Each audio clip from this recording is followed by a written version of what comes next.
సరే ఇలా చూడండి ఒకసారి.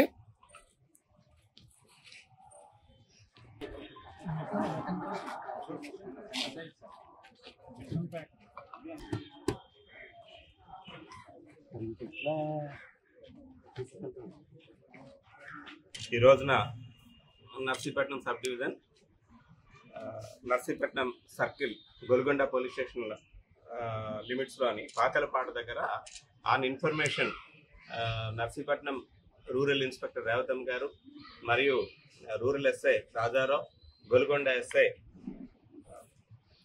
రామారావు గారు వీళ్ళంతా కలిసి స్పెషల్ పార్టీ కానిస్టేబుల్స్ మరియు లోకల్ కానిస్టేబుల్తో కలిసి వెహికల్ చెకింగ్ నిర్వహిస్తుండగా చింతపల్లి వైపు నుంచి ఒక కారు ఒకటి వస్తూ పోలీస్ పార్టీని చూసి ఆఫ్ చేసి వాళ్ళు పారిపోతుండగా వాళ్ళని పట్టుకొని మొత్తం ముద్దాలండి.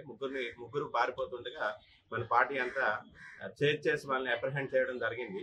అది జరిగిన తర్వాత వాళ్ళు పారిపోవడానికి కారణం ఏంటి అన్నది వాళ్ళని క్వశ్చన్ చేస్తూ కార్ని థరోగా చెక్ చేస్తే కార్లోని ఈ సైడ్ డోర్స్ దగ్గర, బోనెట్ దగ్గర ఇవన్నీ కూడాను ఆ ఫ్రేమ్స్ ఓపెన్ చేసి ఆ ఫ్రేమ్స్లోని సుమారుగా 50 కేసులు గాంజాని వాళ్ళు అందులో కన్సీల్ చేసి తీసుకొని వస్తూ మనకు దొరికారు.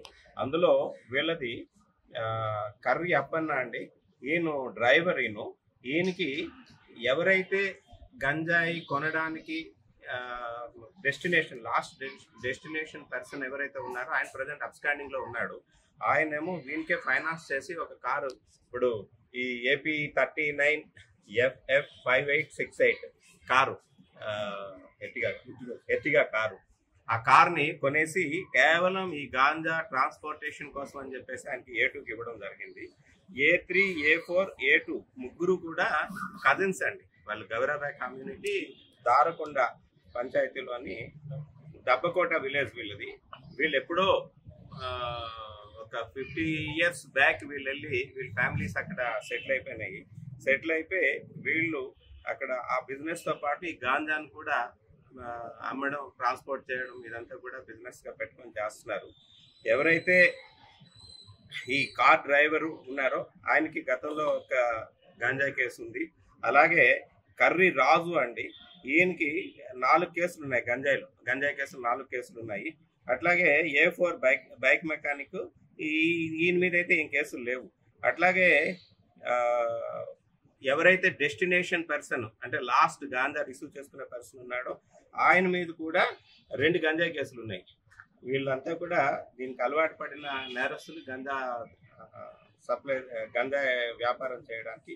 వీళ్ళందరినీ కూడా చాకచక్యంగా మన సిబ్బంది అంతా కూడా చాలా చాకచక్యంగా వ్యవహరించి దీన్ని సీజ్ చేయడం జరిగింది, గంజాని పట్టుకోవడం జరిగింది. వీళ్ళ మీద చాలా కేసులు ఉన్నాయి కాబట్టి ఫైనాన్షియల్ ఇన్వెస్టిగేషన్ కూడా చేసి వీళ్ళ తాలూకు ఆస్తులు ఏమున్నాయి ఏంటి అన్నదంతా కూడా మేము చేయడం జరుగుతుంది.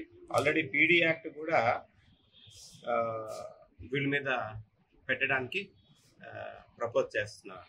వీళ్ళని టీంని మన ఎస్పీ గారు, అనకాపల్లి జిల్లా ఎస్పీ గారు తుహించిన IPS గారు అభినందించడం జరిగింది. రేపు క్రైమ్ మీటింగ్ లో వాళ్ళకి రివార్డ్స్ ఇవ్వడం జరుగుతుంది.